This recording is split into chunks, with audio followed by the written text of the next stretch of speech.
Joshua 11. The Northern Conquest.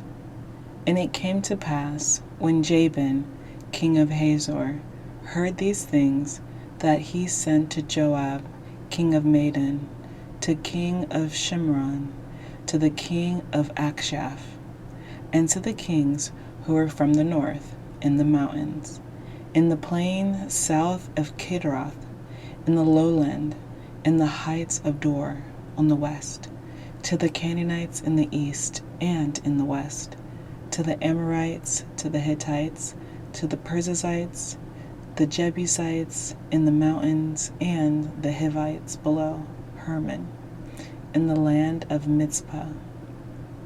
So they went out, they and all their armies with them, as many people as the sand that is on the seashore, in multitude, with very many horses and chariots.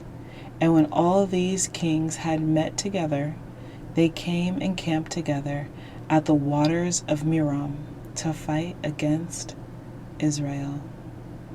But the Lord said to Joshua, "Do not be afraid because of them, for tomorrow about this time I will deliver all of them slain before Israel.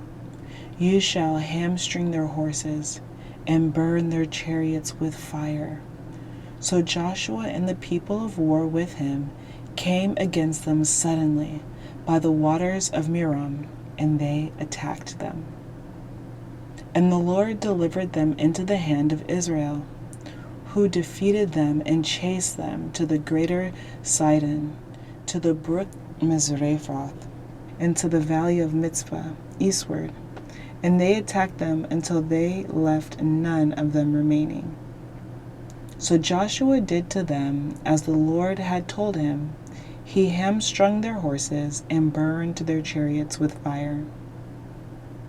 Joshua turned back at that time and took Hazor and struck its king with its sword. For Hazor was formerly the head of all those kingdoms. And they struck all the people who were in it with the edge of the sword, utterly destroying them. There was none left breathing. Then he burned Hazor with fire. So all the cities of those kings and all their kings Joshua took and struck with the edge of the sword. He utterly destroyed them, as Moses the servant of the Lord had commanded. But as for the cities that stood on their mounds, Israel burned none of them, except Hazor only, which Joshua burned. And all the spoil of these cities and the livestock the children of Israel took as booty for themselves. But they struck every man with the edge of the sword until they had destroyed them, and they left none breathing.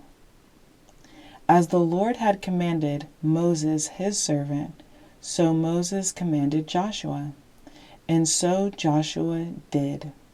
He left nothing undone of all that the Lord had commanded Moses.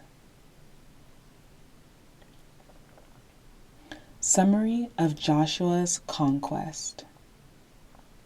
Thus Joshua took all this land, the mountain country, all the south, and all the land of Goshen, the lowland and the Jordan plain, the mountains of Israel and its lowlands, from Mount Halak and the ascent to Seir, even as far as Baalgad in the valley of Lebanon below Mount Hermon.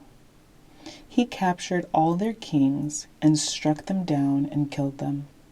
Joshua made war a long time with all of those kings.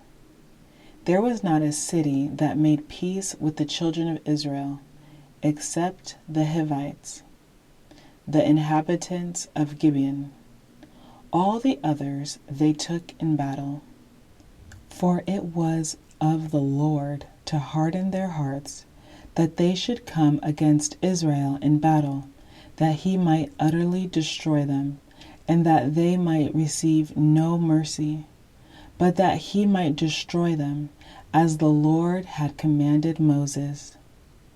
And at that time Joshua came and cut off the Anakim from the mountains, from Hebron, from Debir, from Anab, from all the mountains of Judah, and from all the mountains of Israel. Joshua utterly destroyed them with their cities. None of the Anakim were left in the land.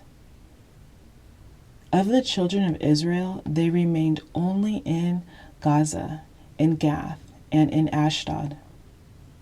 So Joshua took the whole land, according to all that the Lord had said to Moses, and Joshua gave it as an inheritance to Israel, according to their divisions by their tribes. Then the land rested from war.